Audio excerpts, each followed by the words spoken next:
Juan Kapitulo 6, versikulo 35. Si Jesus miingon kanila, "Ako mao ang pan nga naghatag sa kinabuhi. Ang muari kanako dili nagayod gutomon, ug ang mutuo kanako dili nagayod uhawon." Ang mga puno Pan sa kinabuhi. maglikon unta sa mong pagtuo ug gagaka kami sa pagtuman sa imong mahal nga kasuguan.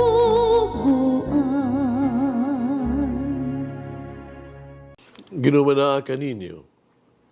Santos ng Ebanghelyo sumala ni San Mateo.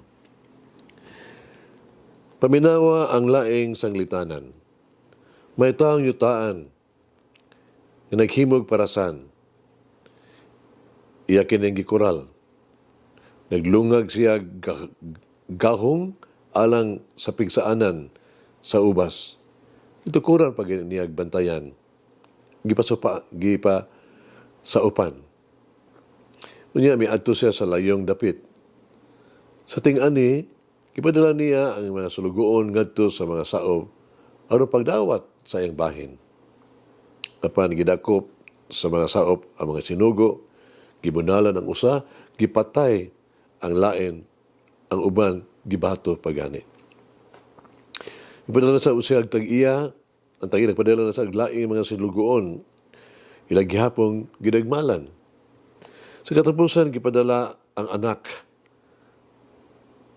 sa nahuna nga tahuro ni. Apang kakita gyud sa mga saop, nagkanahuna sila. Ang manunod ni ini, patyon ta siya, aron maato na ang katagayunan. Busa, gidakop niya, gidala sa gawas sa parasan, o gipatay. Karon usaon man sa tag-iya sa saop, inigabot na niya.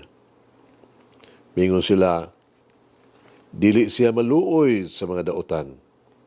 Pamatyon sila. Pasaupan niya ang parasan og lain na makahatag niya bahin sa tukmang panahon. Ug si Jesus mitubag, wala ba kamo nakabasa sa giingos kasulatan? Ang batong gisalikway sa magtutukod, mahimong batong sukaranan. Mauni ang binuhatan sa Ginoo ug natingala ang tanan. Busa, sultihan ko kamo.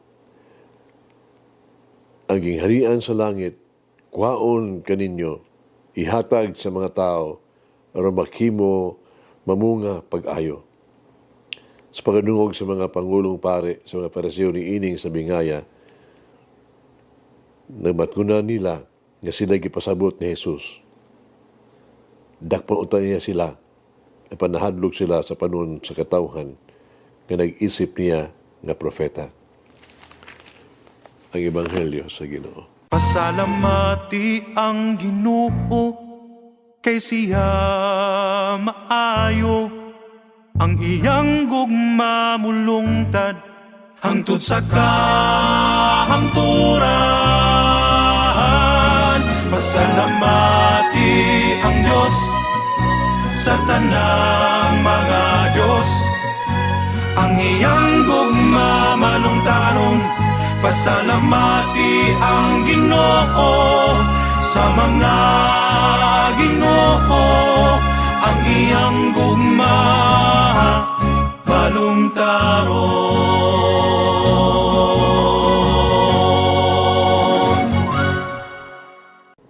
Ang pagbasa karong adlaw, managsama kini sa mga istorya, no? Diha sa Ebanghelyo, bahin sa pagpatay. Gikan sa basahon ni Genesis, atong nabasa kung sa unsang pagiha ang mga igsuon ni Jose nagkunsabo sa pagpatay kaniya. Sa katong ipaligya gina siya ngadto sa mga pagpatigayon nung nahimo siyang ulipon, slave. Gikan sa Ebanghelyo ni Mateo karon, kita gistoryahan og usa ka sabingay sa dili matarong nga mga saop dagman usab nga sulugoon sa tag-iya, umipatay gani bisan sa anak sa tag-iya. Ken sa to ang nahimutangan karon. Atong makita si Jose ba ug anak sa tag-iya ingon nga larawan ni Kristo.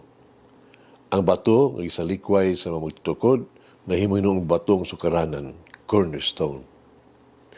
Ning panahon sa Kwaresma, magamalandong kita pag-ayo kung unsa ang tuwag the price o sige bayad ni Kristo. Aron pagtubos ka nato, aron kita maluwas. Sa lang ibahin, kita maningkamot usab, maningkamot pagluwas sa to ang kaugalingon gikan sa kadaot, kalisdanan sa kinabuhi. Lahi kaayo sa gibuhat ni Jesus. Nga iyang giatubang gayud ang tanan nga kalisdanan o pag-antos bisan gani ang kamatayon. Ang duha ka istorya adunay malipayon nga katapusan. Si Jose nga nahimo ng nga gitawag the dreamer, Joseph the Jeer, nahimo na siyang bantungan o gamhanan, no? Nga nagmando. Kinsa imbis nga hinuon mo siya manimalos sa iyahang mga igsuon, ibubuo hinuon kanila og gugma ug nagluwas kanila gikan sa katalagman. Ang tag-iya sad karon anak sa tag-iya gipakita sa ebanghelyo karon mao si Jesus mismo.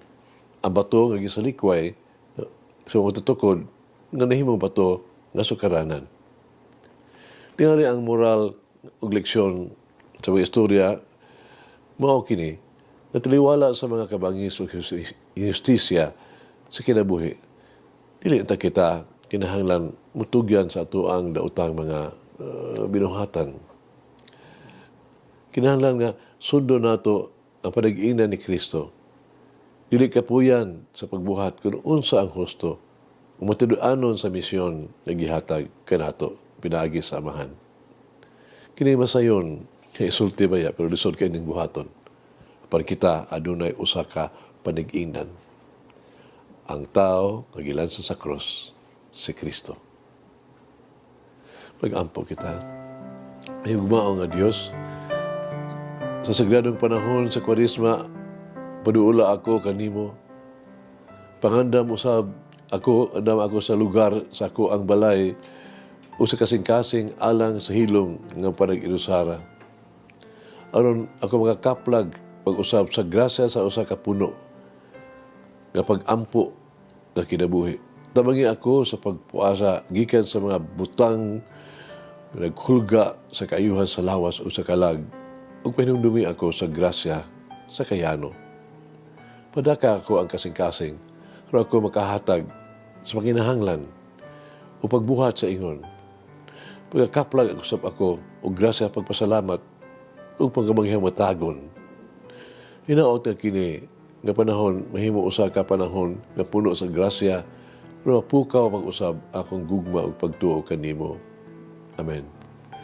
Oh, may grant me the grace to respond in love with the Lord when the Lord humbles me.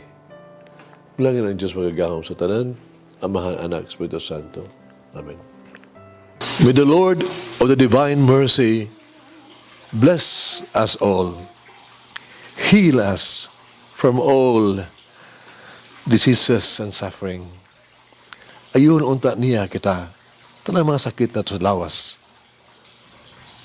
o sa kalag, body and soul. In the name of the Father, the Son, and of the Holy Spirit. Jesus, I trust in you. Amen. Whoever eats the bread of life will never hunger, says the Lord. Kay galaan inyong nabati ang pagpaambit ug hamubong pamalandong sa pulong sa Dios pinaagi sa tulumanon pan sa kinabuhi nga gidumala ni Monsignor Daddy Silva. Hangtod na usab sa sunod higayon, daghang salamat. The bread of life.